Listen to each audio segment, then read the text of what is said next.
All right, sweet. Ken sent this thing live because he's doing it from his phone today. Oh shit. So, welcome, sir. Welcome. Yeah, man. Thanks for having me. No problem.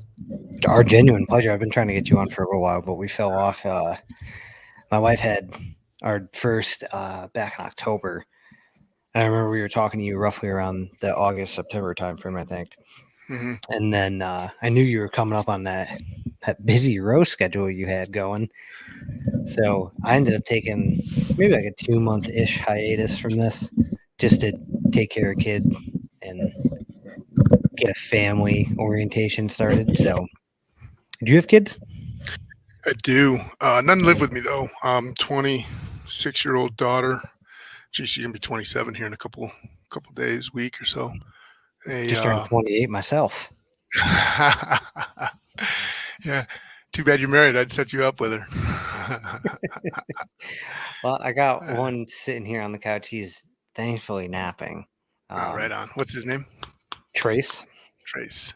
Mm. Buffalo Trace. So I found out A, you can see from my shirt, but B, I kind of had a thing for buffaloes at one point. And I shouldn't say one point, it's still going. But I got into the rich thing after I kind of noticed what he was doing with it. And it was interesting that I decided, unbeknownst to everything else, to name my son Trace. We thought it would go nice with the third, but not have to have my actual name. It would just kind of be like an inside family thing. Um, and so we kind of came up, it's spelled traditionally, but it's just family thing. Like, Trace in Spanish means three, Mhm. but when it's spelled regularly, nobody would ever know the inside to it.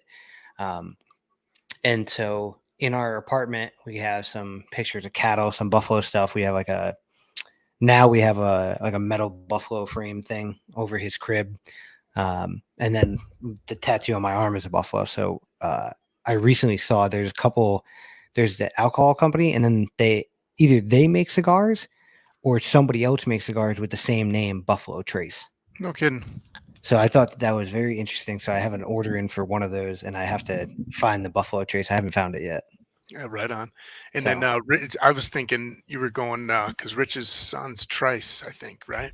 yes, so that honestly that kind of led a little into it, but my wife, she was definitely like, "We're not fucking. Don't even think about that." I was like, "No, of course not," because that would just really like let the cows out of the pen, and everybody would fucking know. So I was like, well, let's keep.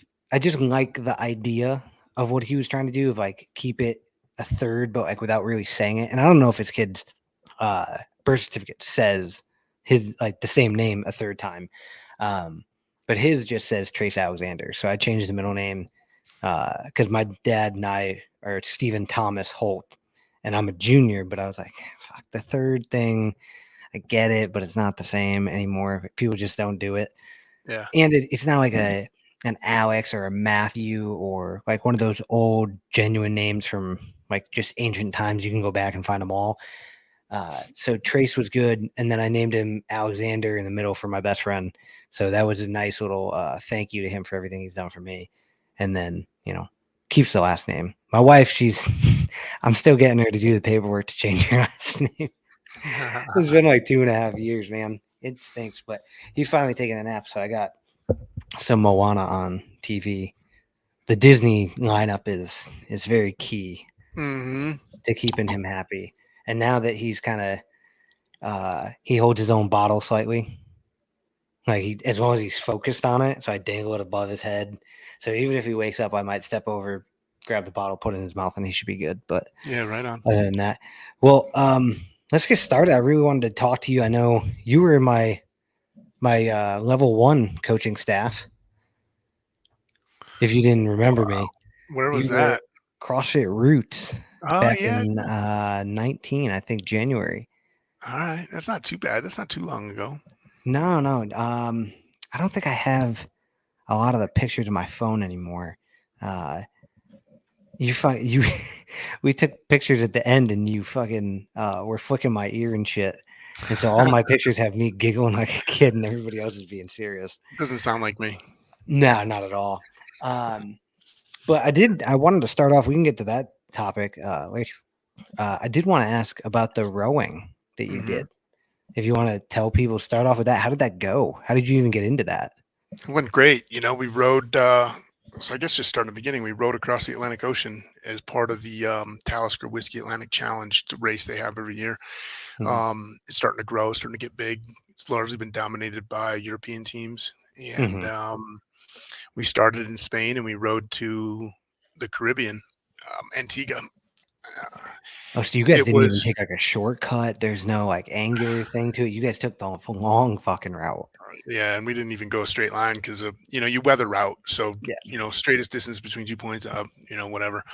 But we came down far south and to catch good weather, and all part of Hmm. strategy for racing because we were racing. We had the intentions of wanting to get first place, so we went Hmm. after it pretty hard. Trained for 2.5 years, and which was something completely new to me to like be focused on something for that long, and it was good. It was really good. Had a phenomenal time, great experience, an incredible accomplishment. Took away a lot, and at the same time, just still have an itch now because we didn't do what we said we were going to do, Hmm. and so now it's kind of itching me a little bit. Where'd you guys place? Fifth or sixth, I think. I mean, dude. I mean, you guys are getting three hots on a cot out there. So, No, I mean, to no. come in fifth or sixth, that's incredible. What was the day to day like? Obviously, other than continuously rowing, um, what was your I guess rotation like? What are your breaks like, and like just your day from sun up to Mhm. sundown? So we were a four-person team, Hmm. and we were on inside of that. We basically had two people rowing at all times, two people resting. So I partnered up with Brian, and Hmm. Chris partnered up with Jim. And so Brian and I were on off cycles, 2 hours of rowing, 2 hours of resting, 2 hours of rowing, 2 hours of resting. And we were staggered by an hour with the other pair. So I Hmm. would row an hour with Jim, then he would get off, and then Chris would come on for an hour, and that would be my Hmm. 2 hours. Chris would still be on for another hour. Brian would come on, and so Hmm. it just kind of flip flopped like that. That was the standard um, shift routine: 2 hours on, 2 hours off, Very and smart. Very smart. there were not as many times as we had wanted, but there was a lot of time where we did three people rowing at the same time. So the shift rotation was you'd row for 2 hours and you have 40 minutes off. And Hmm. so, depending on strategy, where we were in the race, types of weather, types of water, we were either rowing three up or two up on Hmm. those rotations, and it was good. When we say 2 hours of rest, it's you get off the shift, you have boat obligations, you have team Hmm. obligations, you have to eat, you have to do your hygiene or whatever. We all had collateral duties. I had a lot of nav work, Hmm. so it wasn't like you were knocking 2 hours of sleep out every Hmm. every shift. You're getting about an hour to an hour and 20 minutes on average. That's not. I don't want to say that's not too bad, but that sounds like you stay busy. So when you do rest, it's like it hits you and it's worth it. Like, I always think about when I talk to friends about the military, the best sleep I ever got was just basic training.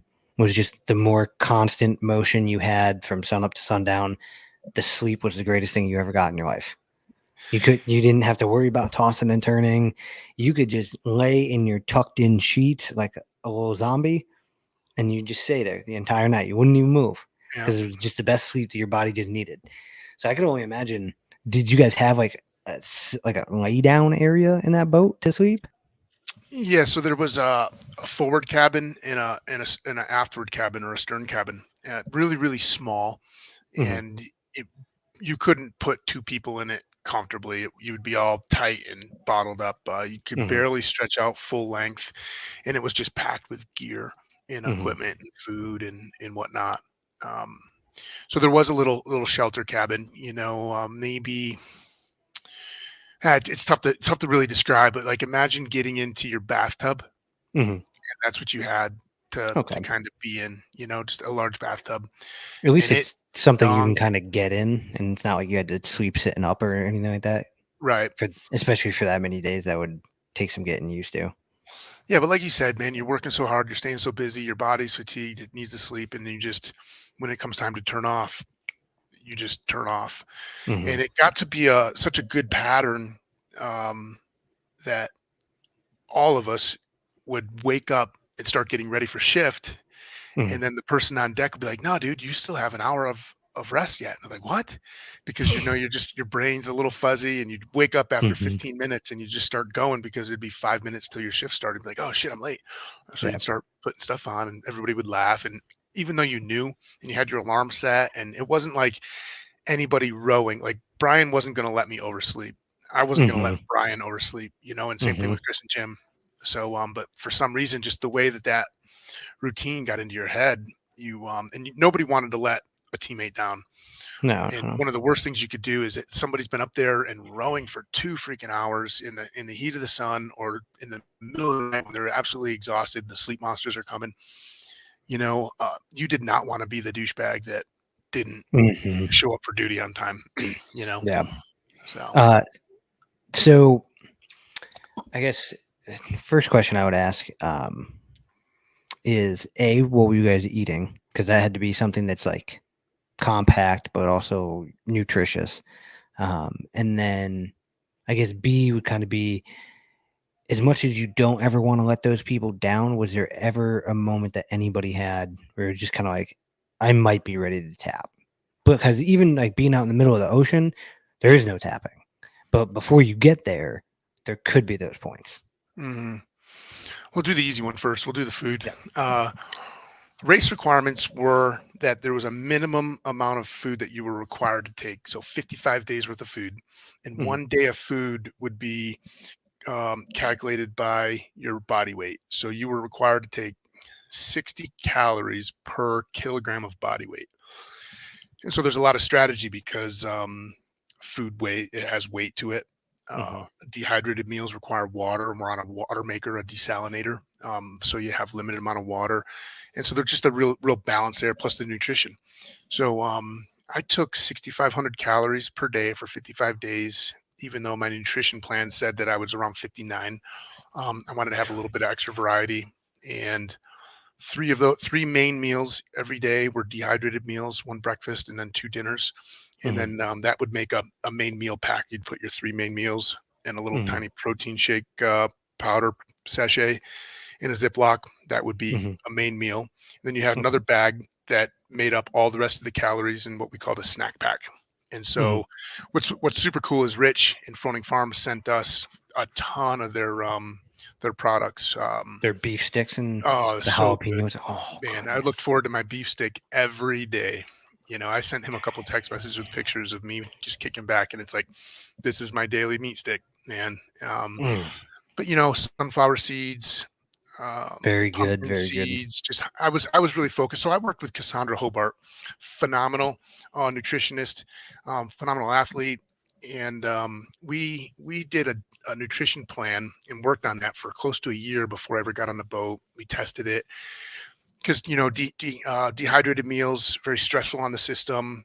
Mm, Wanted to make sure that you have good digestion with all of the snack choices that you're choosing, that you like them.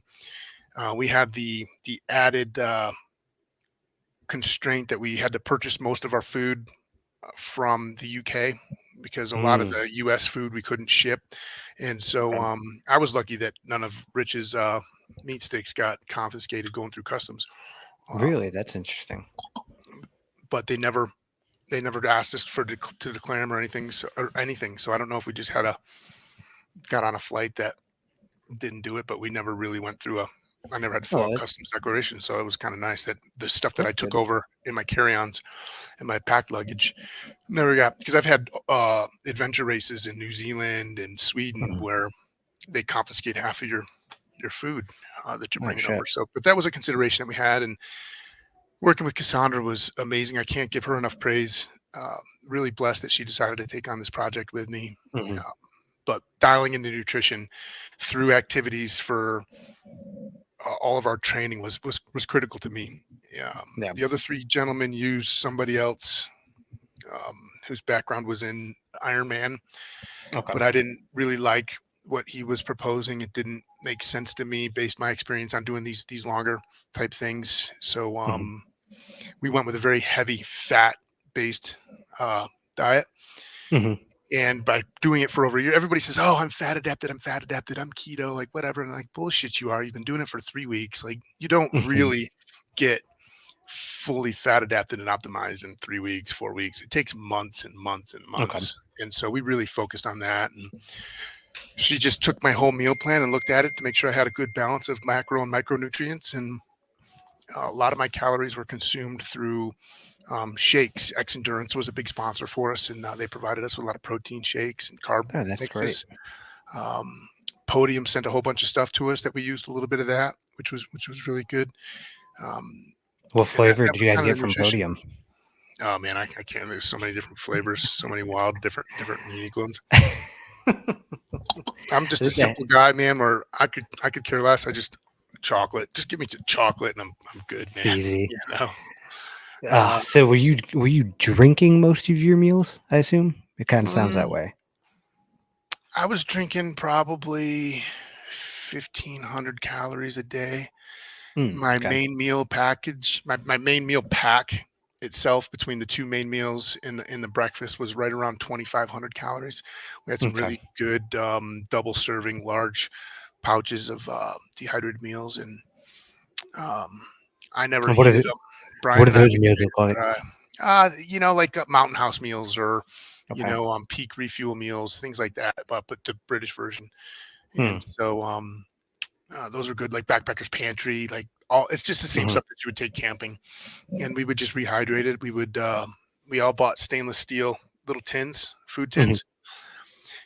Pour your main meal in there, Hmm. and then just put water in there. Brian and I never used the jet boil. We just a waste of Jet time. boils are a lifesaver, man. They're awesome, but just put the water in there, shake it up, and leave it in the sun while you're doing your 2 hour row. Get off your row, shovel some food in your mouth, do your tasks, shovel another bite of food in your mouth, take a nap, wake up, shovel a couple bites in your mouth, and one main meal would last me 2 shifts. You know, Okay. Okay. and sometimes I would throw a little bit away because it would just start to get it would really start to taste a little vinegary or something. But it was fine. I know the bow cabin, Brian or Chris and Jim, they use the jet boil all the time, and that. And I'm not poo pooing that because the boiled water, the hot water helps rehydrate the meals and break it down so it's more digestible. Um, Hmm. so probably if I wasn't so stubborn or lazy, I probably would have used the jet boil, but I just didn't really need it. Now breaking down and easier to digest. Hmm. That makes me think. Where you guys taking your dukes? Yeah, right. That's everybody wants to know where'd you take a shit, man. Is We it got right a off the side of the boat? a 5 gallon Home Depot bucket, and that's pretty standard. And you would get naked practically. You're pretty much rowing naked. Brian and I rode naked quite a bit. Um, I rode naked mostly in the evenings because the sun gets me pretty bad. But Hmm. you want to let your bodies dry out, and wearing wet clothes all the time is not good for it. So, Mm. but I mean, Brian's about 2 feet away from me, and I'm sitting down squatting on a bucket and just looking at each other while you're doing your Real business. intimate, And man. that's it. You grab the wet wipes, you wipe your ass, and then you dump it overboard, wash the bucket out. And, it was a little awkward at first, but we practiced it, during our training trips to Florida Yeah. with a Nobody ever boat and dropped the archery. bucket. Well, there was a couple of accidents on the boat. One of the guys shit in the boat on accident. Um, he just he just so he was largely overwhelmed with a lot of things going on, and it just was an accident. He Hmm. stood up to get off the bucket before he was done shitting, and it landed on the deck. Some of the really really big waves, and then you're trying to Hmm. dump the bucket overboard and the wind blowing, but it's whatever. You're an adult and it's just business. And I'm working with three Four three team dudes. guys. Yeah, I mean these guys are team guys. We're all military, Hmm. and so it's just you just get used to it. You get desensitized to it, and it becomes really not a big deal. Get a pretty good laugh out of it at first, or at least at the Mhm. end of it. At some point, there's a decent laugh of just, fuck, man, you had to do that, didn't you? Yeah. And then by the Oh end of yeah. it, you're just like, don't fucking Yeah. tip the bucket over it again. Yeah. So you And said you had, the wind blowing too, right? Like the wind was always on our tail for the most part, and okay. the ship bucket would be in the back of the boat. So you're rowing forward, and then so everybody's just getting the stench just Oh, sits, and you fuck. can imagine with the digestion the way it is, and you're just like, like, come on, man, hurry up, dump the bucket. I mean, at least it's not a far venture if you did have to puke to just hit to the side of the boat and just let it out, get right Yeah, back to it, yeah, no feed the big deal, fish for a little bit. right? So And you said you guys started in Spain and came south first before you came across. So on that trip, or you guys, how far off coast did you guys have to be necessarily?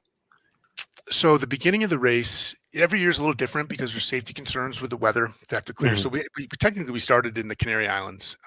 They're Spanish, Hmm. La Gomera in San Sebastian, and there's a couple other islands. And the way, depending on the way the wind is blowing around there, they need to get the boats cleared from the islands and sort of unmasked, right, to make sure that they Hmm. don't get pushed from currents or poor wind patterns. And we were in a boat of four dudes. There were other boats that were just solo rowers, so they don't have the power to be able to cut the islands close. So they weather route everybody through a couple waypoints to get you south. The Canaries, just so everybody knows, it's kind of more off the coast of North Africa, a couple hundred miles. Hmm. So we came generally southwest and about maybe 200 miles or so before we started to bear. Oh, what was our heading? We were like 290 for a little Hmm. while. Then we kept creeping up to get back to 260 was our line that we rode most between 260 and 265 degrees. Hmm. That's true. That's not magnetic, and to get us across the ocean. So we came down Got. south about 150, 200 miles and started to bend southwest towards west southwest, and then towards the end of the race, we were almost due west to come across. Oh wow. So there's not like a mandatory distance, if not like from shore for safety reasons or for competitive reasons or anything like that. No, it's anybody can route however they want to, and Okay. most boats get a weather router, somebody that's shore based, that's looking at radar, looking at forecasts and futures, and saying, okay, hey, Hmm. here's good strong winds, here's favorable sea state, and different boats took different tracks. Hmm. So when in the early stages of the race, when we were in first, second, we were in the top three for a long time, top five, creeped back up into second and third for a while. We were kind of in this middle track coming Hmm. across. Another boat that was ahead of us took a more southerly approach, and Hmm. then the Spanish team took a really high approach in the very, very beginning. And then towards the end of the first week or so, everybody started coming down from their tracks to meet the group that was in the south. And it's all just race strategy, right? To find yourselves with the best favorable, reliable winds Hmm. and try to figure out where they're going to be. And Yeah. we had he's probably one of the greatest ocean rowers of all time, Angus Collins. He's multiple world records. He's rowed across three oceans, the Atlantic Ocean twice, and he's largely recognized as like this dude's the man. And we were able to secure him as our campaign manager. He uh, Hmm. he campaign manages and weather routes for one boat per class every year. And he largely only weather routes for teams that are trying to win, be Hmm. very competitive. And he's got many boats that he's weather routed and campaign managed for that have world records. Hmm. And so it's really really cool. We were super blessed and fortunate to have his experience. It's largely unrivaled in the ocean rowing community. Hmm. So I want to go back real quick to that other question I had, where the mentality stuff. I think you and I had an opportunity at that level one where we talked a lot about some mental space stuff. Hmm.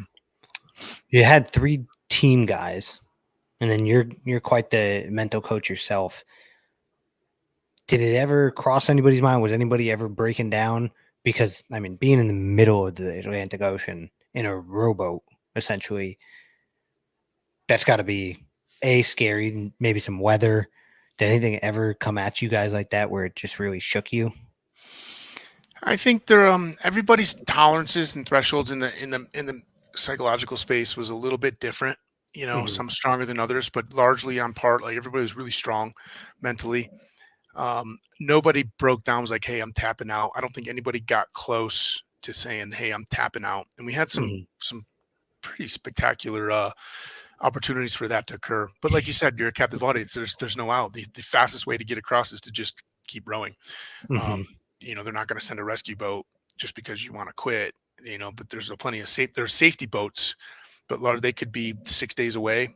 Mm. And merchant vessels. There's a maritime customs that respond to distress signals. But one boat, an all-American team of all-American veterans, they capsized their boat, couldn't get it righted. They were in a life raft for 17 hours, got on a tanker that rescued them.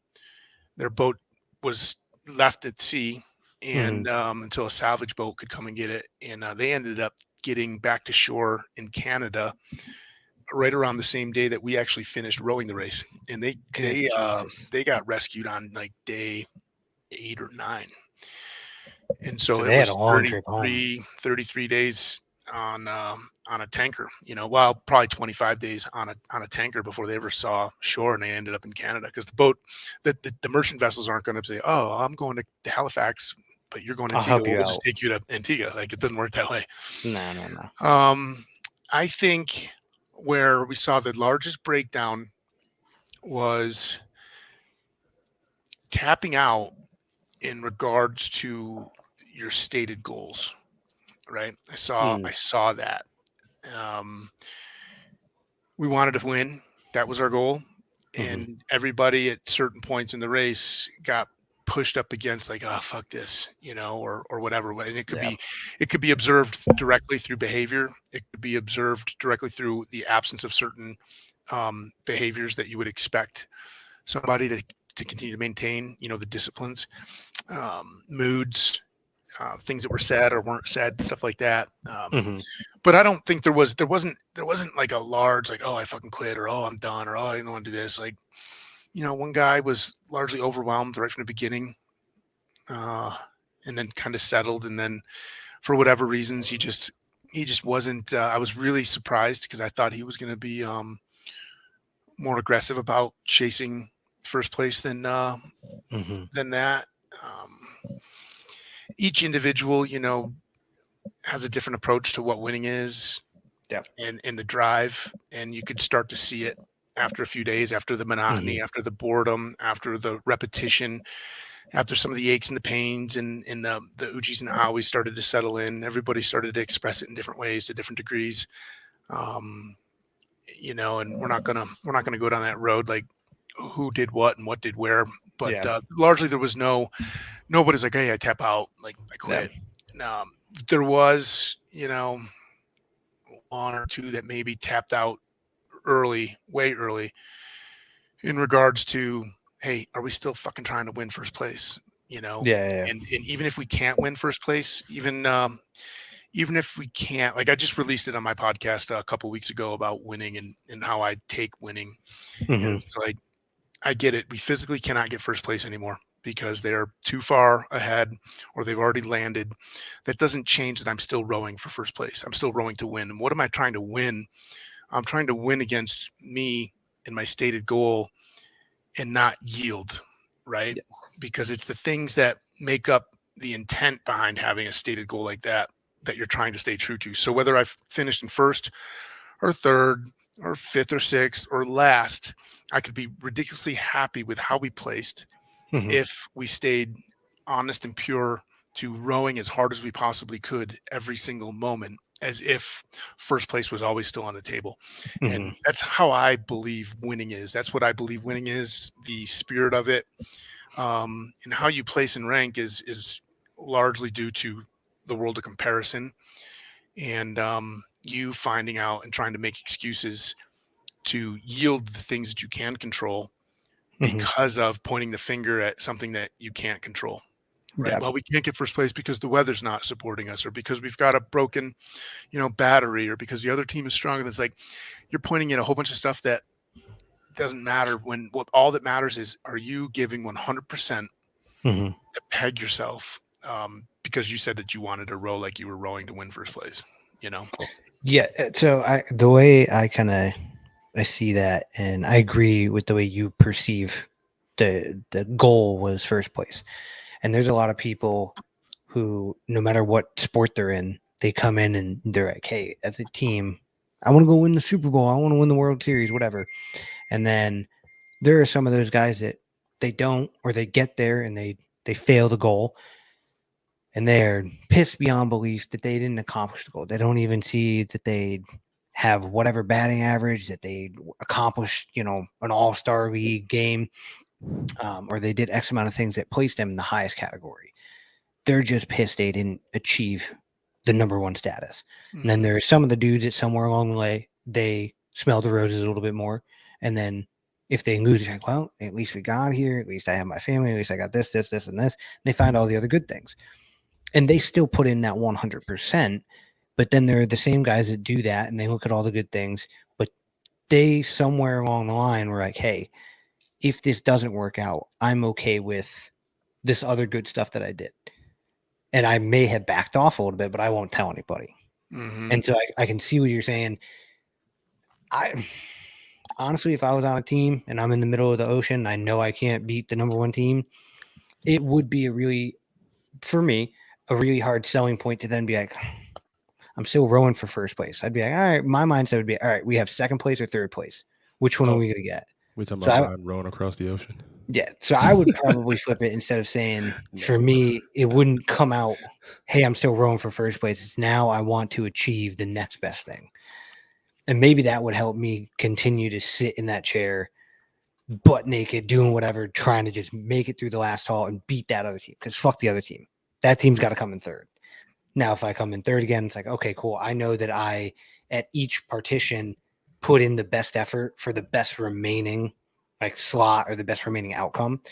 But I see there are those people who you think are the winners and are the ones who are going to fight for that. And they may throttle back a little bit if they see that their original goal is not there anymore. Mhm. But to keep Yeah. that same thing. And you know what? I'll tell you, there were times towards the end of the race, and we failed to do just that too. Right? Mm-hmm. There was a chance like, oh, you can still beat the Irish and have fifth place instead of sixth, or fourth place instead of fifth, and Goddamn like, Irish. but then the effort wasn't there because they had already broke, right? And it became, oh, I just want to get to the finish line. I just want to get to the finish line and see my family, and it's like, fuck that. When we That we feels that two and feels a half familiar. years ago, yeah, 2.5 years ago when we set the goal, we didn't say I want to row as hard as I possibly can for first place until the opportunity for first place doesn't It's become gone. available, Yeah. and now I'm going to row for whatever. Like that's poor goal setting, and all Yeah. that does is it cracks that Pandora's box for when now you are on a low on a mood, or low because of something physical, or low because of something that you can't control. It just then gives you an excuse to open the box more and more and more and more. Mm-hmm. And that's the difference between like winners and people that are, I don't even know what you want to call them. I don't care. But like Losers. I Just signed up. Half-ass Just winners. call it what it I is. signed up to win, right? Mhm. I signed up to win. I signed up to set the world record. That's what the original goal. And then the goalpost moved, and then the goalpost moved again. Um, and I don't want to get into being super negative or anything like that, because I have a wonderful relationship with the teammates and I love them and everything like that. But and I know I'm wired a little different. You better But love them. You saw their dicks for how many weeks?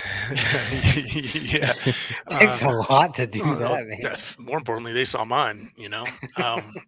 But like, and it's a rub, and I'm working through that right now, and I'm actually excited to be working through that. I'm excited to have had the opportunity on that boat with these guys so that I can work through this, because what it is it's informing a lot of my beliefs in a more sturdy way, and in the business that I'm in with leadership, mentorship, and helping veterans. um it's actually given me more, right, to be able to Mhm. share and onboard, and trying to find better ways to articulate what I believe, and then also try to understand what I believe, and maybe polish that a little bit more, and polish that a little bit more, be better at the initial goal setting and intentions setting, Mhm. be better at the way you work relationships to keep people motivated to stay towards the goal, be clear when you're communicating what intention and goals are, clear to others, but very clear to yourself. Mhm. And I'm not going to say that I didn't experience moments where it was like, like fuck this, like, because I did. Mhm. But I am ridiculously proud that those were super few and far between. Yeah. And I recognized I had this awareness where it's like through my processes of checking in and being self-aware all the time, that I could catch myself and unfuck myself Mhm. right away, and I'll sit here in front of the world and say like, yeah, hey, I did not bend, Mhm. right? There were moments when I struggled not to bend, where I started to bend, but then boom, right fucking back on, Mhm. until we reached this point when the team made a decision to, okay, hey, we're still gonna row hard, but we're gonna really enjoy this as a spiritual trip and have some fun and build our relationships with each other and just get to Antigua. And when that happened, it was day 16. I was fucking pissed. Um, I was allowed to voice what I wanted to say, uh, and it was heard and it was received. And the team collectively made a different decision. And you know what? Like, it pissed me the fuck off, but I'm also wired that I want to still be the best possible teammate I possibly can at all Mhm. times. And so I had to go through a process of adjusting Yeah. and put my personal things aside for the benefit of the team, because we still had, 16, 17 more days of rowing. And, the, the benefit for the whole has to outweigh the benefit for the individual, and Yeah. you're going to have to go put that bottle in that dude's mouth, aren't Yeah, you? he's I getting am. mad. One He's sec. getting mad. Yeah, I'm here. No, I What's up, had a. Ken, man? Good to see you. What's up? It's good to see you too. We tried to get this like last year and it didn't work Yeah. out the way it was supposed to. And I just realized we're almost at a year in. This is crazy. I don't know. Not enough episodes for a year in, but dude, I rode in high school. I did double sculls and it was horrible. Like, you think that rowing on a regular conventional rower is hard? Like, for everybody that's gonna listen to this, it's not as bad as I'd say. Take that back. Put your concept to rower on the slides. That's what it's like. It's like Yeah. back and forth the entire time. You're like, oh, I'm getting a leg workout, but I, I don't feel like I'm going nowhere. And you're in Yeah. the ocean. How did you guys navigate that, by the way? Just Yeah. stars, Well, GPS. yeah. It's funny. Put that thing on slides, but then also put that slide on a raft and let it float, and Yeah, like, because you're rocking left and right and you're yeah. pitching and yaw, and it's really a core. We had a great coach, a physical training coach, Gus Barton, Hmm. and he was on the world record setting team with Angus, and he really worked on us to develop these stabilizing muscles and a lot of core strength, because it's not just a very fixed back and forth. You're each oar Yeah, is independent, and you're pitching and banking and rolling, but it was cool. So navigation, we had a really good complement of electronics, right? So hmm, we had GPS in redundancy. So we had a Garmin InReach that was pinging positions. We had a yellow brick tracker that was pinging positions, yeah, and then we had our system on board boat. We had a chart plotter with a GPS. We had compasses, and all of that stuff was getting reported back to Angus at our campaign headquarters yeah. in London, and then he would be sending every 4 hours. He would send, okay, hey, your Your recent real course over location. ground was this. Your Yeah, desired course of ground needs to be this, and then you would make some adjust. adjustments and then go for Yeah, 4 hours and make some adjustments and go for 4 hours. yeah, Because like, there's currents and the boat's subject to wind yeah, and then in the waves, so you're holding a straight line very hard. yeah. But we had the luxury of an auto tiller, basically an autopilot on the Yeah, rudder. yeah, So you yeah. punch in your numbers, and then you just add some or subtract some until you get where you want, and Yeah, it it's just adding does its declination to it, best. basically. Yeah. Yeah, Just like reading you doing land nav. It's like, oh, I need my true north, not my magnetic or grid north. What am I supposed to be doing? yeah.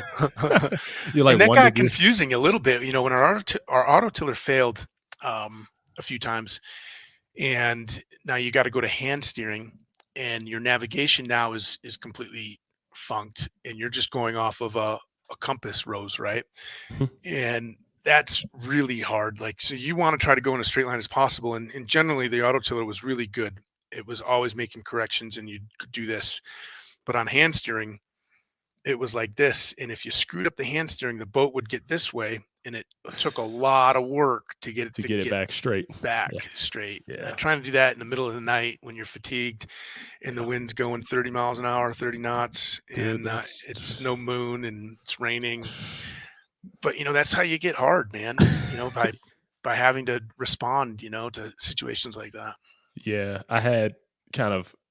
So last year, I was doing the Open. I was 222 to 224 pounds. I fluctuated every month for like 3 or 4 months between that weight. This year, I'm 238 pounds. I think I got comfortable. I started eating really good and doing like a whole bunch of I'm enjoying my life. Let's put it there. I'm enjoying my life.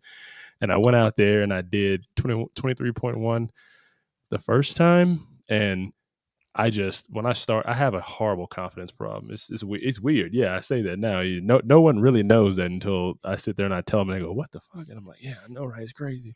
But if it's not something heavy, I kind of, fall into my own devices and go, "Yeah, cool. I'm gonna win this heavy thing." If it's not heavy, good luck if it's burpee. So I did it the first time, and I got the exact same score I did 2 years ago because I had to do it for the Army Warrior Fitness Team qualifiers.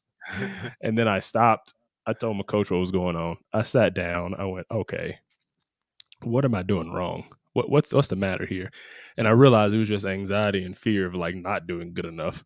Mm-hmm. And the second time I did it, I went in the gym. It had Jason in there. He's the guy that's been in the games a couple of times. We kind of just sat there. He was like, all right, you just get on here. You're going to do everything you can, man. That's all you're going to do. And somehow I squeaked out a top 10%. And I was like, holy crap, how did I do that? And I got done and I just walked away. And I was like, the first time I did this, I was on the ground crying. So, yeah, I mean, willpower is a really, really strong tool. It's really, really strong.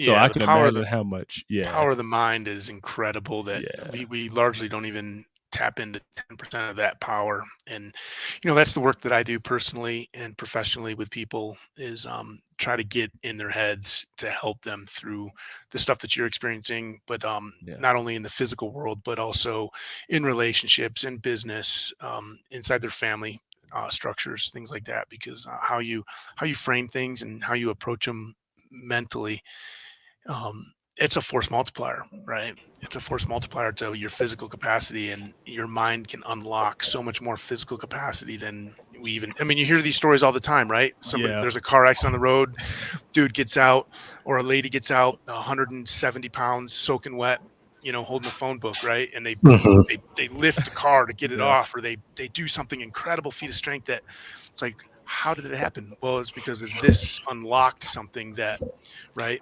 Or it didn't unlock something. This has actually got the locks on stuff that we're not even aware, and we need to learn how to turn the keys given certain stimulus and situations. Yeah, it's kind of like how you do one thing is how you do everything. And if I unlock something in the physical aspect, like if I'm in the gym working out, or when I was in the Army, just, going to Ranger School or going to SAS or going to, doing doing the Manchu Mile, like doing all that stuff, you kind of take a lesson from there every step, every mile, every, sort of bad thing that happens. You go, oh, how do I apply this to my regular life? Like, I'm not going to quit doing this. I can't quit my regular life. So let's just blend the two together.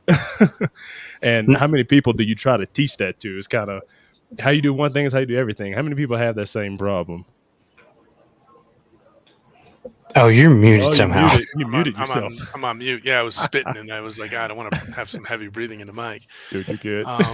Yeah, I mean, I think we all shared that in the military, right? That's a big thing in the military. How you do one thing is how you do everything. And I've taken that into my life now, and it's like how you do the little things that are easy to do differently or wrong or yield. That has so much more significant impact on when you are presented with something hard. Everybody wants to rise to the occasion when it's a magnificent challenge, but really, what the magnificent challenge is in the small things. If you can have basic discipline at the small things and be consistent there, those are the most powerful wins because it sets conditions for behavior for when a circumstance arises. It's not the other way around.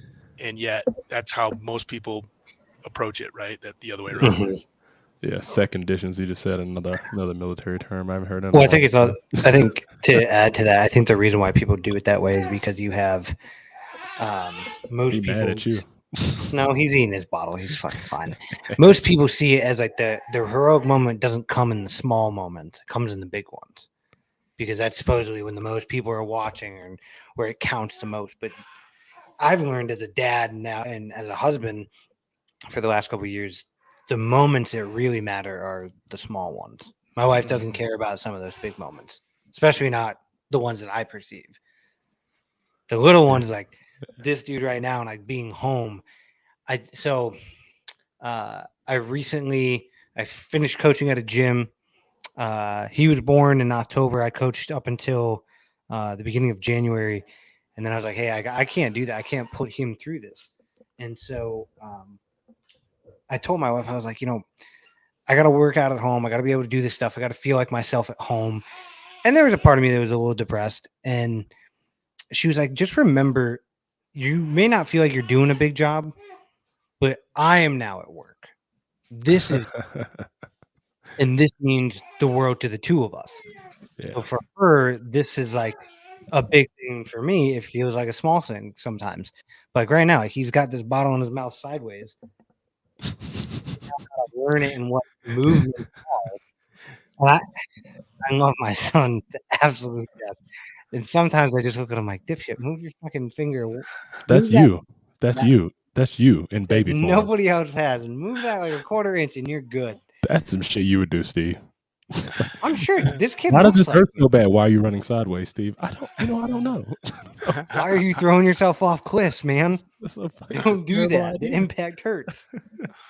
I don't know. I had my job now is at a desk. Like I work from home, and a lot of the things are just processes and engineering and project management, and how do you get from point A to point B, and how do you build the building to get to the end of point B? How do you make point B's building look as best you can? And a lot of people going in from, oh, what about this? What about that? I'm like, look, man, no.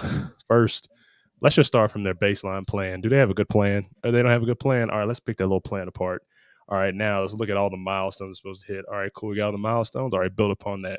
Now we got goals. Now we got deliverables. Now we got a whole scope, schedule, and budget. Now we can set this. Now we can give them money and let them go do the good work that they want to do. If we kind of, I've ran into a lot of people in the civilian world, especially, I think, Brian, you might have seen this, but a lot of people in the civilian world want it, quick, fast, easy. They want it all three ways, but you can only have two. Yeah, right. And if you have two, you're going to have to fail at something else. So what is the best plan you can put in place to make sure that you don't kind of fall apart in the end? Because Murphy's going to happen. Murphy always gets a vote. I told my supervisor this yesterday. I was like, Murphy gets a vote, man. That's it. Like, the enemy gets a vote. Your plan is perfectly laid and is meant for failure. So what are you going to do when it fails? And he looked at me. He was like, oh, yeah, you're right. Because he kind of freaks out about things. I'm like, I feel like I should be a supervisor sometimes. But I'll see him, God bless his soul, he'll run around like a madman. Like, why is this happening? What's going on? I'm like, look, these are things that are completely out of our realm of control, man. What are you going to do about it? And he's like, well, and I'm like, nothing. So let's just sit down and wait for somebody else to do something. It's fine. All right. Speaking of that, I guess this is a story I need to tell on this podcast. So Ken, I haven't told you yet. What did you do? You have another baby? No. Oh shit. No. So this weekend, and Jess can attest to this, all my neighbors can. Not that I'm looking for validation here, but doing things and waiting for other people to do things. This weekend, there was a dude in our apartment complex who got shot. That's not good. In the hall, 60 feet away from our apartment, in the stairwell. Why? With an AK-47. What? Wait, time out, Brian. Where the hell do you live? Where do you live in fucking San Antonio, my man? I live in the northwest side of San Antonio. You don't live in the ghetto? Six Flags. Nope, I live 10 minutes from Tim McGraw's house, or George Strait, or I think Tim Duncan lives maybe 15, 20 minutes behind me. And I also live less than 5 minutes away from Camp Bullis. So there's a good side of town. This is all up and coming. I paid fucking $2,000 in rent. Some people around here are paying $3,000, right? And mortgages are through the fucking roof, like up close to $4,000. So Fuck that. good side, very expensive side of town. So we didn't expect this whatsoever. But it's still an apartment complex, so you have a massive amount of a variety of people. Hey, We look, have Jess, there's a UT guy bleeding down the floor, down the hallway. Well, fuck. we have University of Texas San Antonio, less than 5 minutes from our place. SeaWorld, Six Flags, huge shopping center, all this stuff going on. You wouldn't expect this up here. So I think it was Saturday night, around like 9:30. Jess and the baby are sleeping on the couch. I'm making some granola bar concoction with some yogurt. I'm ready. I'm kicking back. We're watching Suits. It's a good Saturday. And I don't know where I hear 6 very distinct noises, very distinct, all rather in a row, right? So either at the time I thought like either somebody doesn't come off the bang switch or it's automatic. This man got shot 6 times. Well, 6 rounds went off, and I can tell you I saw 3 holes and a split chin. So I don't know, but oh boy, we hear the shots. I look out the window. I grab the gun that Jess's grandfather just got us for Christmas, which is real nice. And just kind of looking around. Now, this goes back to the story or the saying you were saying, like people sitting around waiting for things to happen, where you kind of get that bystander effect. But I look up across the way. There's a building maybe like 50 feet from my building to the next building. What the fuck is the matter with you? And at each balcony, I think there's 12 apartments going across. And at each balcony, all the neighbors are outside. They're calling 911. They're freaking the fuck out. They don't know what happened. But it's in my building. It's like 60 feet away from me down the hall and then down like 2 floors. So we kind of go outside, and it was luckily that it ingrained like Army trainings and stuff and AWT. So I, pull the gun, point it around the corner, try to see what's what. Dude's kind of yelling, like asking for an ambulance, asking for people to come help him. But there is a trail of blood that is at this point like 15, 20 feet. He's still crawling. And so I tell Jess, obviously she's already down on the ground. We're waiting. I grab some gloves, I grab some towels, get some stuff, and I already start heading out the door. Now I'm in shorts and t-shirt. My neighbor luckily comes out at the same time as me. He's carrying big old fucking 9mm. Dude's ready. He was like waiting for this shit. Good old Texas. And so we go down the stairs. He's I think he was a Marine or something, but he's like, hey, I don't do real well with blood hands on, right? Like if I see it, I'm not scared, but I'm not real intrigued to put my hands in it. And I was like, all right, cool. Like we understand each other as we're clearing the hallway and going down the stairs. But one of the things was like when I was looking out the window or off the balcony, you're calling out like, hey, what happened? Where's the guy? Which way does he go? Is he even still around? You're trying to assess that situation. By the time we get down the stairwell, right, and we didn't really clear it well, right? Just kind of keep moving, keep your gun in your hand just in case. Get down to the bottom of the stairwell. There is a bathtub size amount of blood, or at least the bottom of a bathtub, right, filled with blood at the bottom of the stairwell. I noticed this 80-year-old woman, roughly, at the bottom of the stairwell, in her slides, her little Grammy jammies and shit. And she's calling 911, just asking this dude questions, like acting like there didn't just have 6 shots go off. She's not a fucking care in the world. Then I see another gentleman. He's out there in his slides and his fucking boxers. Same thing. Like shirtless, just asking like, what can we do to help? He's slipped and fell in the blood. This fucking dude definitely needs to go to the hospital for a hazmat fucking team or something. But I was shocked at the response by these 2 people where it was complete disregard for their own safety, but maybe it was ignorance or just not knowing the idea of something that could happen. And so I get outside with my neighbor. We put together a makeshift tourniquet. There's another guy out there who just took off his belt. He's like, here you go. I got one through and through on his right quad, like up near his junk. When I went to move him, because he's laying on his stomach, kind of like somebody, like a dude who sleeps, like a hand under the pillow and all that shit. Supine, yeah. This is when I noticed his shin is split now because I think he took a round to the shin. And if it was an AK, it makes sense. So as I go to turn him, his leg just like his foot just kind of dangles. I was like, all right, cool. That's broken. We're gonna put you back down. Not gonna fuck with that. So now I have to try to lean him on the wound in the tourniquet, which obviously not a fun thing. And I see two more through and through, like, but I see the throughs like close to his ass. So I don't know like how he's necessarily shot through the front side. I don't know. Dude may have taken around to the junk. If it was 6 shots, I didn't see 6 holes in the wall. I didn't even see one in the concrete steps or anywhere in that hallway. So I think dude took all 6 shots, and they were roughly around that groin area.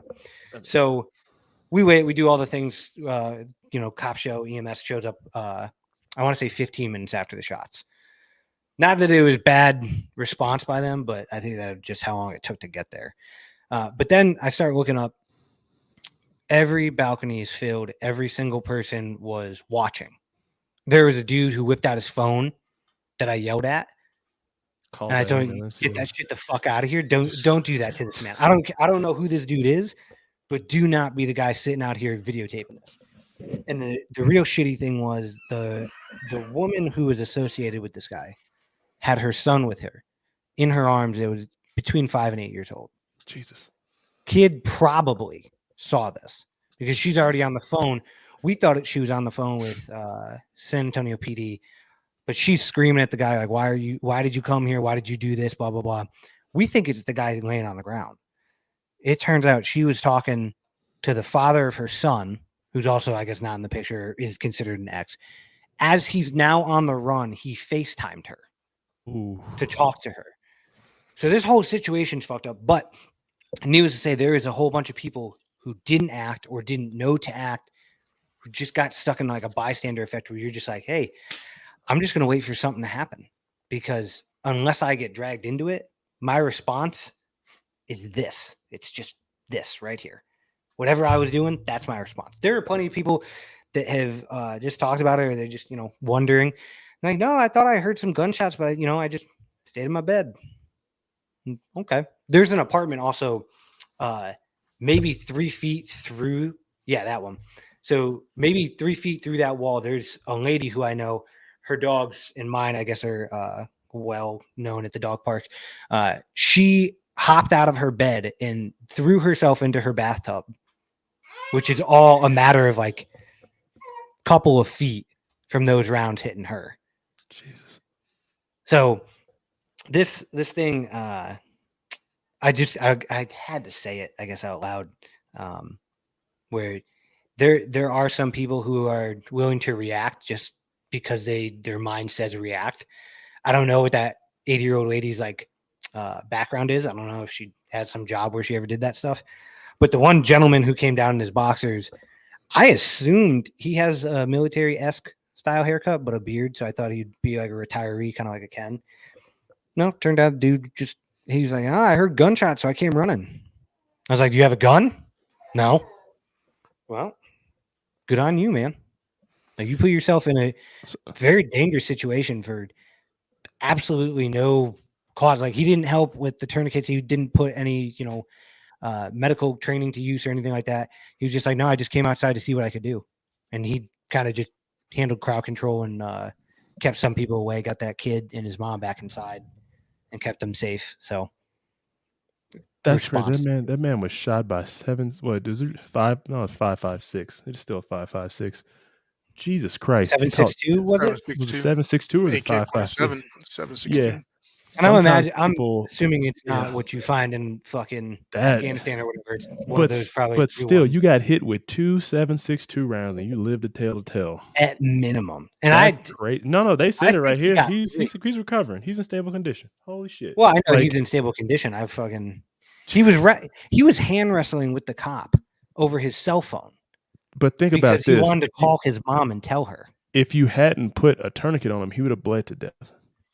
That's a possibility. No, I'm telling that would have probably happened. I've seen somebody just saying take it's a possibility because I don't want to take that kind of credit. No. I'm giving you credit where credit's due, man. If somebody, I've seen people in Afghanistan with 7.62s from a Dishka, and there was enough blood coming through that hallway or at the bottom of that stairwell and then out the door that when I saw him crawling out the door and could see that trail. Like, granted, dude he was wearing gray sweatpants.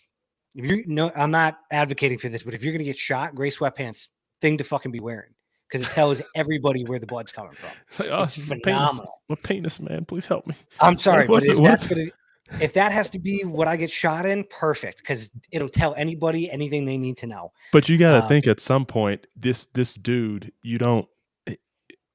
What set of decisions led this man to end Well, up so he at was, his ex-girlfriend's apartment? so he was also under a restraining order, Yeah, see, and then the gentleman who shot him just, I guess, caught wind that he broke the restraining order, yeah, and he was at this woman's apartment, and dude just came over.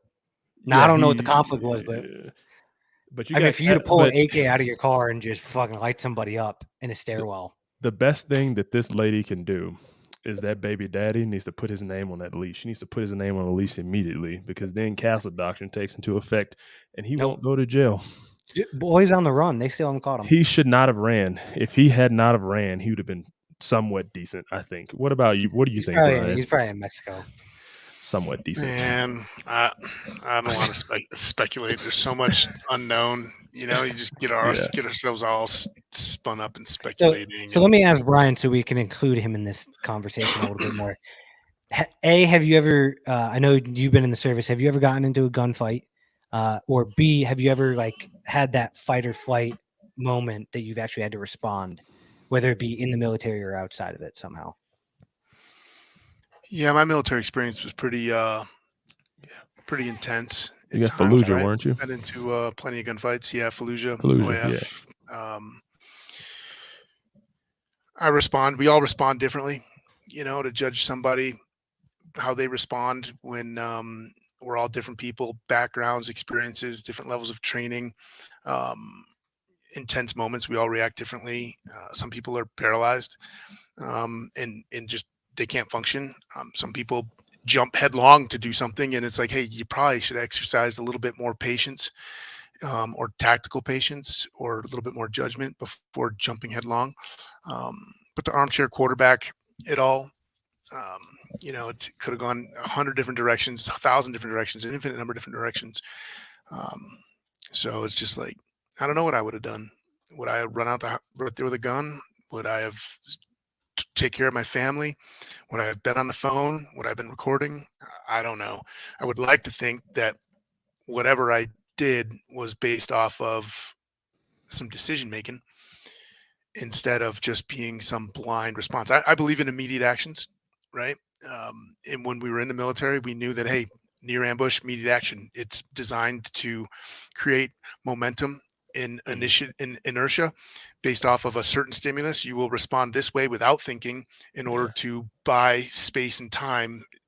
But the immediate action is always followed up with somebody assessing information and then getting back into the decision-making process to decide on actions, right? And so we all have different immediate actions that we take. Some people think these through all the time, day in and day out. I don't sit here and say, hey, I'm going to create an immediate action drill for myself so that I can respond like this. If this happens, this happens. Otherwise, I'd be freaking lunatic, right? Mm-hmm. My level of training, I do sit down in a restaurant with the family. I'm like, okay, hey, cool. It's hypervigilance or it's vigilance. I don't know what it is. Vigilance taken to excess. But it's like, okay, if somebody comes in here, this is what I'm going to do. I'm going to do this. I'm going to do that. I think through these things. Hey, if a shooting happens in the supermarket, I would like to think that I'm going to do this and this, and it might go through my mind. But leaving my military career, I've stopped doing that so much and started thinking about, okay, if a car accident happens, what am I going to do? How am I going to respond? Do I have a medical kit in the car? Yeah. Maybe my best response is to call 911. Maybe my best response is to pull over and sit and observe because everybody else is running the fuck around and they need somebody to be stepping back and looking at the big picture because you might see something that everybody else doesn't. Yeah. We all do things. I tend to pull myself back now because I'm found that people tend to act on the extremes of the spectrum and there's not a lot of people acting towards the middle. And so I deliberately choose to act towards the middle now. Probably a function of my time in the military and the rank and the positions I had and the experiences I had. There was a time when I was just a super young, motivated, aggressive hooplehead, and I would run right into shit. right? Yeah. And Yeah. I'm blessed that there was somebody that's thinking the way I am now. Back then, there was somebody thinking that way over the top of me, and Mhm. it takes all of it, you know.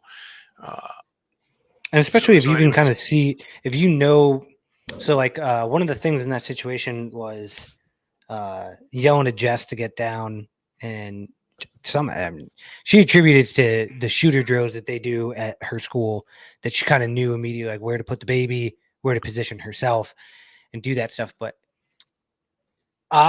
between getting the gun and just in case the guy was like in the hallway or some shit and wanted to get into an apartment to escape something, um, I didn't really have to ask Jess many things. She just kind of let me go about it. And again, I'm in the medical field. I'm a preventive medicine specialist. I am not an infantryman. I'm not a scout. I'm not anything like that. So again, it's slightly limited, but the medical ish training, along with just basic warrior tasks, it kicked in. I didn't feel fight or flight necessary, other than maybe going out the door, leaving the apartment. That was a big one where it was like there was a small hesitation in opening the door. It was like, do I have everything I need? Am I ready for this? And then is the family okay? Like, is Yeah. Jess and the kid gonna be fine? Trey slept through the whole fucking thing. That's awesome. Tell you how much he gives a shit. Right? And then Jess took him out on the porch. She's watching me the entire time. And when I Jesus came Christ, back in, no. Get back in the house, lady. when I Get came back the in, house. I was like, what were you doing out there? She was like, well, the dogs were all upset. And then apparently my dogs were pissed that I fucking left. Yeah. But then she was like, I was just watching your back. And I was like, Oh, the fuck were you going to do? She was like, well, if the guy came back, I was going to let you know where he was. he's over there. He's gonna look at Well, you, hey, Jess. Hey, I didn't know that you had that in you. So That's pretty good nice, on though. you. It is. No, So we had funny enough, you know, the weekend after you guys left from down here, Steve, yeah. 2 weeks later, someone got shot in our neighborhood, and you know where I live. I live on a fucking golf course. Like, dude, someone was renting out the house as an Airbnb. Someone came through at 1 o'clock in the morning and just started to lay waste to a house. They shot a 5-year-old in the arm. 14-year-old got shot in the quad. 2 people died, and I was like, how did this happen? I didn't know until the next day. I woke up and I was like, oh man.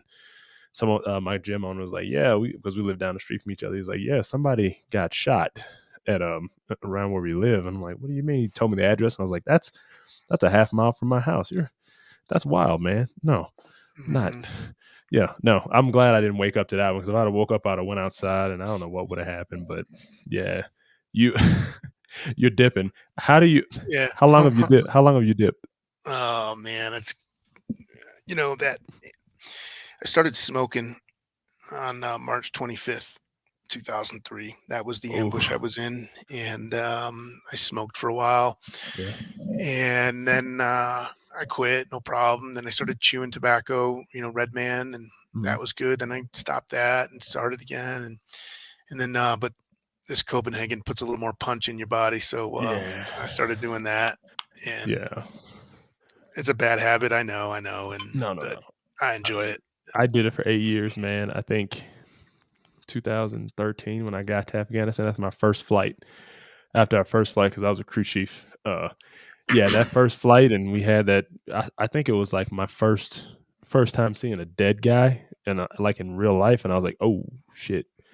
And I saw everything that kind of happened, and kind of how it laid out, and I was like, oh shit. And the dude looked at me. He was like, you want to dip? I was like, cool, sure, whatever.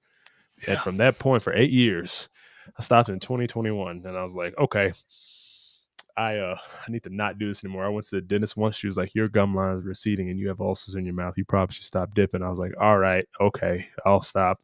And I told her, I was like, bargain, how about Zen pouches? She's like, yeah, that's fine, because nicotine's naturally occurring in the body anyway. So, nicotine's not bad for you. The other shit that's in there, like the fiberglass and everything else. But yeah, when I came on and I saw you dipping, I was like, man, that probably tastes really good right now. Oh yeah, it does. It sure does. So please tell me it's not wintergreen. Please tell me it's like mint or something. No, we got the straight Copenhagen today. Brian, you're a demon. Yeah, you're a goddamn demon, man. Because they had Copenhagen Southern blend for a while. Oh yeah. Yeah, that was sweet light. I started making my own chewing tobacco. In fact, there's a box of tobacco leaves over here in the corner. and I get to control the ingredients. And that's like you said, nicotine's not generally cancer forming or anything. It's all the other shit that they put in there. And I really enjoy making my own chewing tobacco, and then it's nice and clean. I even spend the extra $1 to get the organic shit. Like why not? I can control the flavor and everything, so I enjoy it. Dude, that's I need to do more shit like that. Like I started making my own spaghetti sauce because I realized how much sugar is in a jar of like ragu fucking spaghetti sauce or whatever. I was like, Jesus Christ, there's 47 grams of sugar in this whole thing. Yeah, you're talking shit about spaghetti sauce, dude. You know how much sugar's in Where that did we shit? go with this? I took a can of we went from a lot of different directions, but here we are now. So we were talking about shooting people and guns and stuff, and now we're talking about recipes and spaghetti and cooking. I mean, it was a quick, easy. All you had to do was just like funky tomato sauce, my man. I'm really good at guiding conversations in other ways and finding things. I'm like, oh, let's segue into this. But dude, I started getting cans of tomatoes and then controlling what I put in it. Holy shit, it's so good. It's like crack cocaine, but it won't kill you. Well, none of us should have any purpose with crack cocaine recently, so you would be surprised. Unless Tosh was taking crack cocaine while he was rowing. I mean, that would be okay at that point. I don't touch any of that shit, man. And the worst thing I do is drink a lot and chew some tobacco. So that's where I'm at. There's worse things. So hang on. Where do you live, Brian? I'm in Boulder. I'm in the mountains up above Boulder. You're in Boulder, dude. He lives down in the Springs. But I work at NREL. Oh yeah, no at kidding. The lab up there, yeah. Yeah, you'll have to. We'll have to meet up, man. Go for dinner or something. Have you up at the house? God fucking Jesus! Yeah, you shouldn't have moved, Steve. I told you, you fucking idiot. Every guest we have on, there's been at least fucking handful of guests. Dave, he's like, oh shit, I'll be up there next week. I live up there. I got a house there. Why don't we get together? I'll tell you what, Ken. We've got our big fish. We got our fundraiser, our 4th annual fundraiser coming up in June. And what we do is we invite one military member from each branch of service. And then we have some celebrities come up as well, celebrity/athletes, Josh Bridges, Hobart. We're trying to get Froning in this year. Yeah. Derek Price this year, whatever. And it's just a good time. We do a massive workout for 30 something hours. And it's just it's a fundraiser, but it's also a program that we do for veterans. And we raise a lot of money.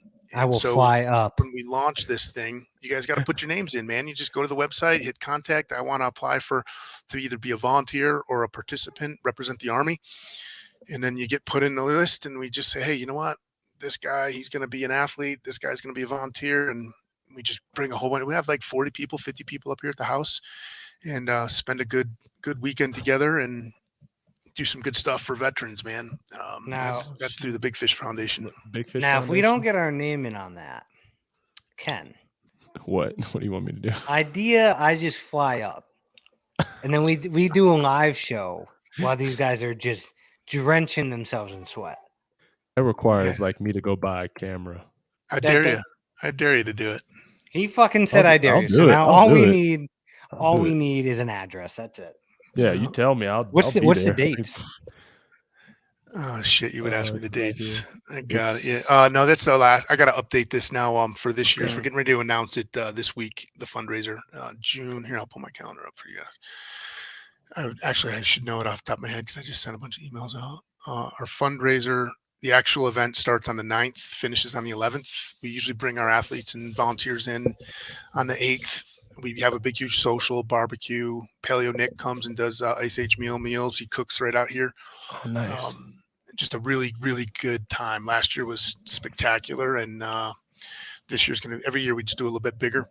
But June 9th to the 11th are the hard days, and a lot of people come in the whole week from the 4th all the way through the 8th for prep and setup, and just a good time, man. But where's the sign up thing? You're gonna update the site and it'll pop up there. Yeah, well, there'll be another tab with 4th annual fundraiser on there for you. But you can look at the other fundraisers that we've done through the homepage. We're getting ready to we just hired somebody to redo our website, so it'll clean up a little bit. But the Big Fish Foundation's a veteran nonprofit that I started 3 years ago. and we try to find programs and events to support veterans. And it's on the preventative maintenance side of the house to prevent catastrophic decision making that many times often lead to suicide. We're trying to make our impact against veteran suicide. So it's our big event this year. That is probably the most honorable cause we have going on, is that kind of stuff. I know there's a couple of ones down here in Texas, especially out of Austin and San Antonio, that there's a lot of dudes. I know the Black Rifle Coffee guys, the Drinking Bros guys, they're all kind of doing stuff with like Save Our Allies. Warrior Wad. Warrior Wad does some that we've worked with. Yeah. So that would rehang that banner. If we get an address from you, Brian, I'll be there. It's on, man. Yeah. I'll put in for a flight right now. You got it, man. I'll you pay attention to that website. The next by the end of next week, it'll be updated with the new fundraiser, the announcement. I'm just waiting to secure a couple more celebrities that I want to have 6 celebrities up here every year. We have 6 of them that are participating, and we put you through a 30-hour grueling set of activities. You partner up with a celebrity and a veteran partner up. Sometimes we do teams of 4, and it just kind of mixes and blends. Every year there's a new theme. This year's theme is going to be unknown and unknowable. How you respond to uncertainty. And you're basically on our property, and you just do shit. And it's a lot of fun. You're gonna do that game of fuck you up, like you did with Richard and all those dudes at his house. Yeah, if he comes, I'll probably put it on. Yeah, that might be my favorite CrossFit related video I've ever fucking seen in my life. Game of fuck you up. When he handed all these dudes a couple of granola bars or Kit Kat bars, and like a jar or a canister of soup, and then you just put them through this shit. And there's someone they're just like, somebody's gonna get hurt out here. Like, that was figure it the fuck out, man. Like, I think that's on. I think that video is on YouTube someplace. I know I tried to host it, but it copyright protected by CrossFit, and I just didn't want to leverage relationships to get me on it. But we had Rich there, his whole posse, Catherine David's daughter, Sarah Sigmund's daughter, Tia Claire Toomey, Dan Bailey was there, a handful of people, and we just put them through like a little grit check test, and it was a lot of fun, and just tried to open up the door for them to think about things a little differently to help them enhance their own personal training in their quest to win the games. So that was a lot of fun. It was like a thing out of like almost like reality TV almost, but without any script, without anything, but you actually saw celebrities, or what people who watch those specific types of videos consider celebrities, and you got to see what a real human reaction is out of a celebrity when they kind of looked around and their peers are judging them if they wanted to be what they really wanted to be, which would say, Brian, fuck, I'm not doing that. Like, it's fucking 9 p.m. No, I'm not doing that. I'm done. I have trained. I've done everything. I've already been to the gym twice. I haven't eaten all that much. I'm good. My training doesn't need this. And instead, they all kind of looked at each other and like, who's going to pick up the worm first? Yeah. And then there's some competition. Like, people were considered cheaters or whatever. And I thought that video was the first time I had ever seen athletes get put through something where it wasn't for a goal. It was almost for pride and like their stature among their peers. And that took a lot more for them to grit check themselves than, hey, just do this on a competition for. I'm trying to find the video. Where the hell is this damn thing? What year was that? Man. That I don't know where. I don't even know where. Heber and Marston put that video together. That was probably 6 years ago, man. I'll find it real quick. Let me see. You're probably better at the Googles than I am, but yeah, it was great, man. Chris Hinshaw brought me in. He was having a training camp down there with Rich and Sarah, and I was going to work with Sarah a little bit on her mindset and her head game. That was the first time I was introduced to Tia Claire. Didn't even know who she was, and we were just kind of all hanging out at Rich's gym talking and getting them ready for this event that was going to happen the following night. And Yeah, it was great. We just put them through this workout and split them up into 2 teams and pushed them to each other and learned a lot, had a lot of fun, and just built some really cool relationships. Where is this video? I don't have it on my YouTube site because it is copyright protected. Yeah, it probably is. It's gonna be on the Buttery Bros. Oh, they're about to announce the next open workout. It's gonna be some shit. What year? Do you think you know what year it was?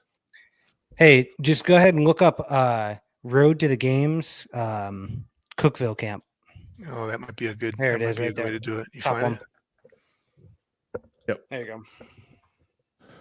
Let me. And then you can go about halfway through if you really wanted to. There you Yeah. go. You know right where it's at. Well, here we are. Well, We're trying to Google this thing, and He knows and way then, too many things. Steve knows right where it's at. Steve's a Hey, mayhem man. nut. Let me tell you, my first I want to say 3 or 4 years doing CrossFit was all overseas by myself.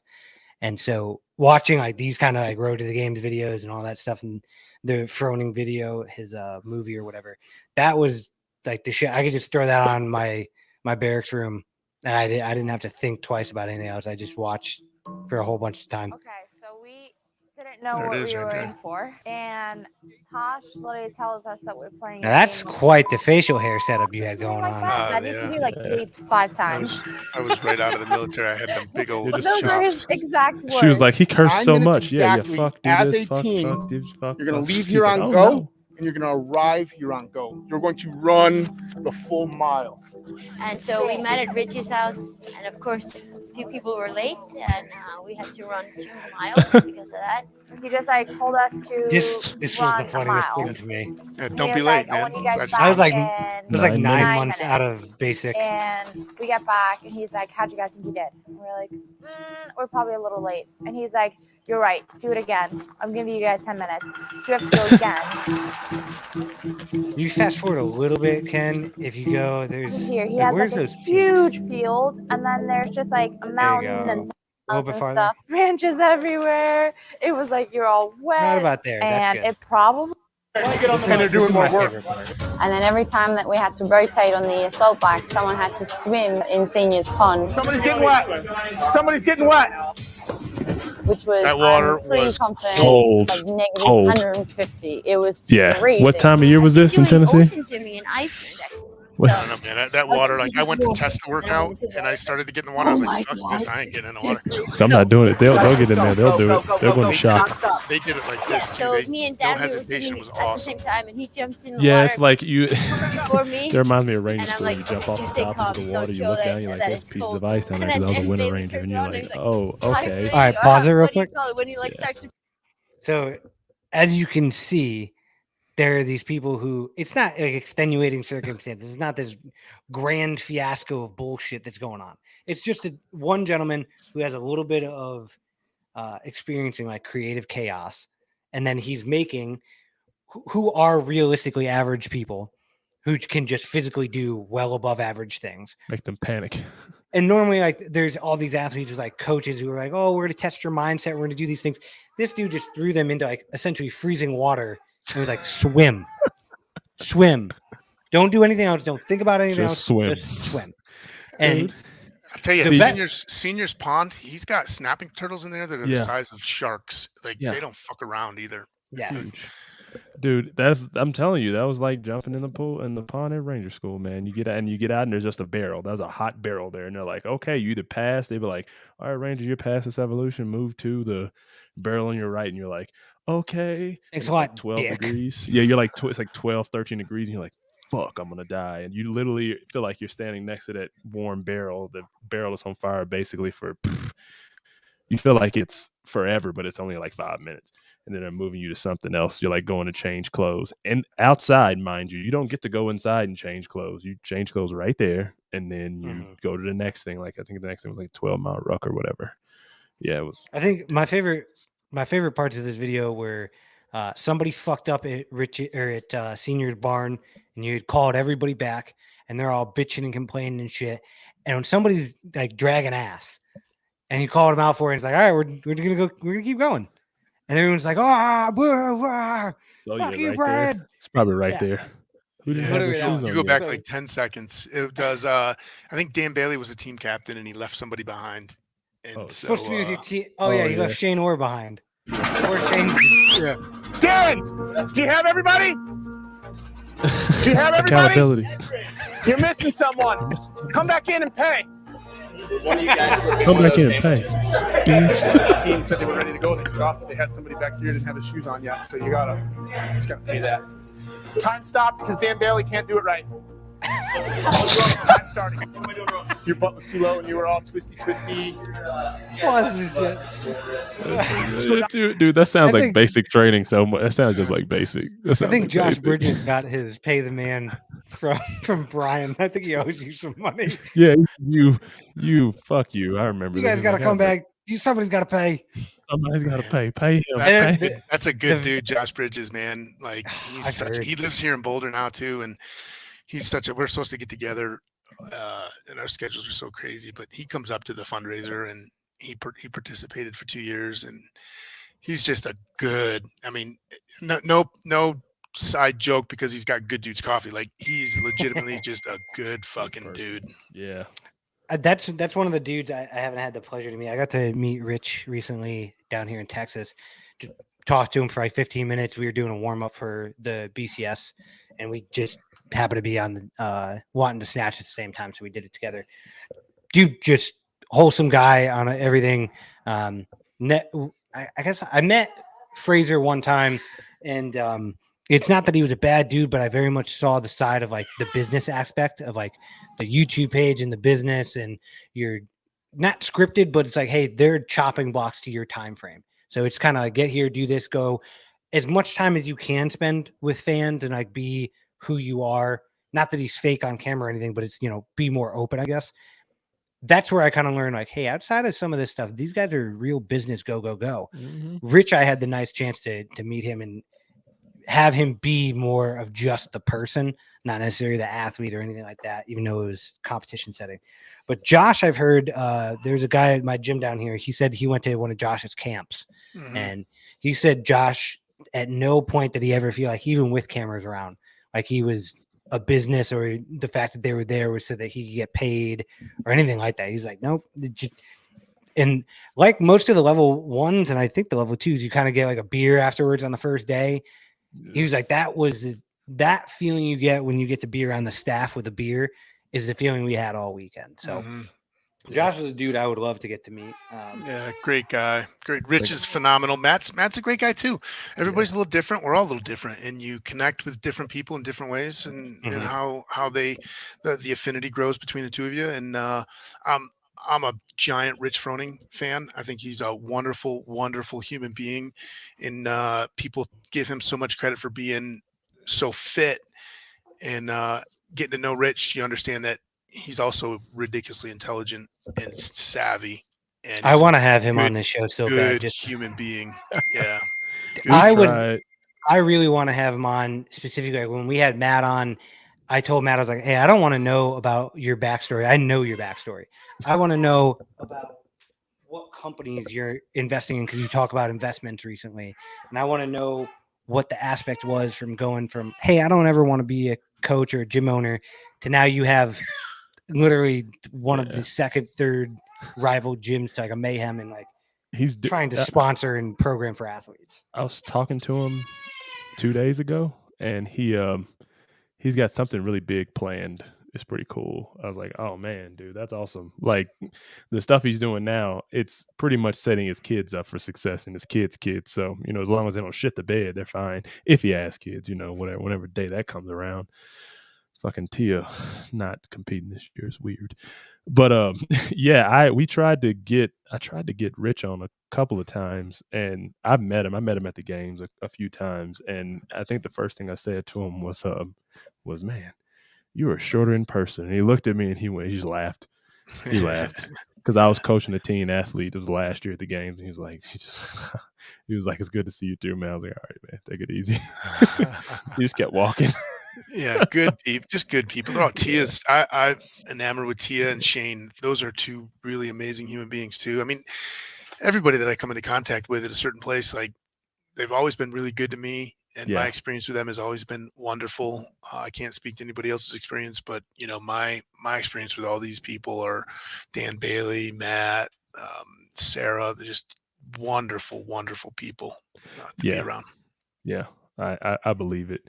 I wish we had a guy Josh on here. I'm gonna try to get him on. I'm gonna keep bothering him. He's like, hey, because I know the guys at VRB Labs chasing Evan, and they're like, hey, let him know that we want him to come on. Keep poking the bears. So I know you got some stuff going on this afternoon, Brian. So I'll get back to just the last couple of questions. You got it. With you. What do you got other than you talked to us about your fundraiser? What are you doing? What's your big thing next? You just rode across the Atlantic, right? Pretty big thing. Okay. Not to overshadow or undershadow that. Yeah. What's the next thing for you? Well, the whole row was 2.5 years of my life prioritizing that above a lot of things. And I didn't make compromises. I don't believe in making compromises. I may believe in making decisions, prioritizing, and putting energy in when you've thought about that. And Nicole and I, we said, hey, I'm going to do this row. Okay, this is what it's going to take, require. It's gonna move up the list. Things are going to have to come down the list. So now that the row's over, I'm pulling these things that were pushed down to the bottom of the list and brought them up to the top. So I'm really spending a lot of time working on my relationship with Nicole and close friends and family. And I'm pouring a lot of energy into the Big Fish Foundation with all the programs that we do and all the support that we provide for veterans. We've got a bunch of events coming up, a bunch of new partnerships, and just trying to get veterans in front of really, really talented people to enhance their lives. It's the preventative maintenance side of the house. And then Crooked Butterfly, my leadership and experiential learning business. We run diesel days. I mentor and coach individuals in the mind, and getting ready to launch this new program called the Hard Way Project. And that'll get launched in April 1st. It'll be like a subscription service where we design some workouts, we design some activities, we do some behavior things, we get into the mind a little bit, and with the goal of building blocks to becoming hard, right? And defining what is hard, defining what is winning, defining, what do I mean when I say this or this, and just really having a good program that gives people tools, but also gives and creates opportunities. With my training background, I think I have a gift at training people, not training people to have a 1 rep max snatch or be a CrossFit Games world champion, gold medalist, things like that. But training people how to be better for themselves, their family, their friends, right? And so those are the 3 things I'm working on this year. I probably won't do any ridiculously hard stuff for myself. I'm pulling back a little bit and going to start enjoying the capacity, right, to use the CrossFit model of our margins, and constantly trying to do things outside of your margins in order to expand your abilities. I think my margins are really, really big in a lot of areas, and there's some other spaces that they're not so big, and I want to focus on those spots. Again, that's relationship stuff. But I don't think there's a problem coming back inside of your margins to something that you really enjoy, and finding a way to do those things really, really well with the people around you that you most want to spend time with. So I'm going to take a little break from punishing myself this year. But I've got a couple ideas. Yeah, I got a couple ideas. There's anything you want to share with us? There's a ski across Greenland to try to set a record at cross country skiing across Greenland. That's out there. If I get accepted to be part of the expedition, I'm really looking forward to that. Maybe. But that's not I'm not chasing that. It just was something that came up, and I said, yeah, I'd be interested if we teased it out and I was somebody. Oh, speaking of the devil, there's an isolation challenge that I want to do. Two separate styles, very much like that container isolation challenge I did a couple of years ago. And there he is. Turn this shit off. 23.2A is no. We're gonna find out many reps as possible in 15 minutes of 5 burpee pull-ups, 10 shuttle runs. Add 5 burpees after each round, then immediately into 23.2B, which is 5 minutes to establish a 1 rep max thruster. Oh, dude, I'm gonna kill that. And Dude, I'm gonna get a what are our initial 320 pound thoughts thruster. after rating the web count? I think pain comes to mind. As much as I love CrossFit still as a methodology and all that shit, after having a kid, there's just something about that. I don't know. I'm almost annoyed when I see some things about like how excited some people get about the open and all that kind of stuff. For whatever reason, I'm not doing it this year because I'm not in a gym and I'm more trying to be at home. But like you said, those margins that sometimes you have to get out of is something like I'm heavily into in the sense that like I don't have a choice, I guess. Like I have to be more well-rounded and more well-versed for some things just to be a dad and a family man and like be there for my wife while she's at work. And so I think CrossFit is one of those things that the like methodology and still working out I do, but all the other stuff that I like, the Kool-Aid is now officially drank. It's done. I'm a giant fan. I always have been a giant fan of CrossFit. I love it. Love the methodology. It really, really resonates. It's changed my life. It's changed the way that I've informed my physical training. Trained a bunch of Marines with a methodology, whether we called it CrossFit or not. But I always gave credit where credit was due, and largely known like, yeah, hey, I am a CrossFit fan. But where I'm finding the greatest value for me right now is a lot of the methodology. It doesn't just apply to physical training. A lot of the methodology, you take the 4 models, it applies to mindset. It applies to values and being a good human being and leadership. And that's where a lot of my work is focused. And I always reference CrossFit models because they are that good. Greg is a brilliant human being, and what he designed is exceptional for so many things outside of just going into the gym and being able to compete at the open or increase your physical fitness. It is all of that, but it is so much more when you take it and apply it to different things, relationships, business. It's incredibly adaptable. Never get bored. Like you never ever get bored of doing anything. I recently heard there's not to get off on another tangent real quick. There's another dude. I saw some video. He's like one of those strength conditioning coaches for like big time weightlifters or whatever. And he was kind of talking shit about CrossFit and just saying like how it's random and some other stuff. But I couldn't help but remember how much it applies to so many different things. And it's not that it's random, but it's the idea of getting outside of your margins so often that you can be good at multiple different things at a time. But the last thing I was going to ask is going forward. Like we talked about your next kind of big projects or what you're kind of looking into. Where can people kind of keep up with you? Where are the places that people can most likely find you? Or are you still doing the level 1 staff? Oh, you're muted. Oh shit, man! I'm muted. There you go. I was cleaning out my dip. Getting ready to pack another one. No, I stepped away from seminar staff. I stepped away from being an employee of CrossFit.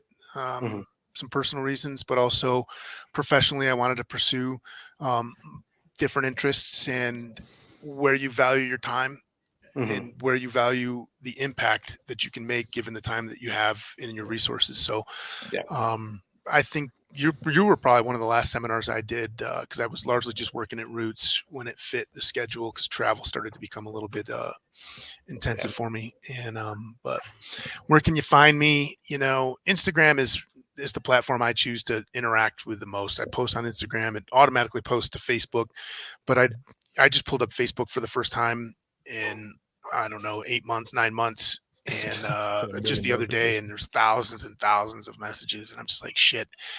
And I like to get back to everybody. It might be 29 weeks later and I'm sending you a reply, but because it's what I feel is the right thing to do. But I don't really do things with Facebook. Instagram is the place to see what I'm doing here or there, or the websites. We're getting ready to overhaul both of our websites, crookedbutterfly.com and bigfishfoundation.org. and you'll be able to see events and activities and what we're doing and how you can get involved.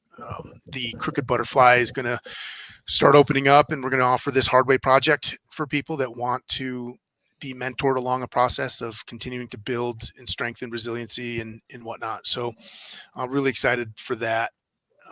April 1st to launch that. So look at that. That's where you guys can get a hold of me, man. It's everybody's always asking me for pictures because they got to post them, and I'm like, I don't have any.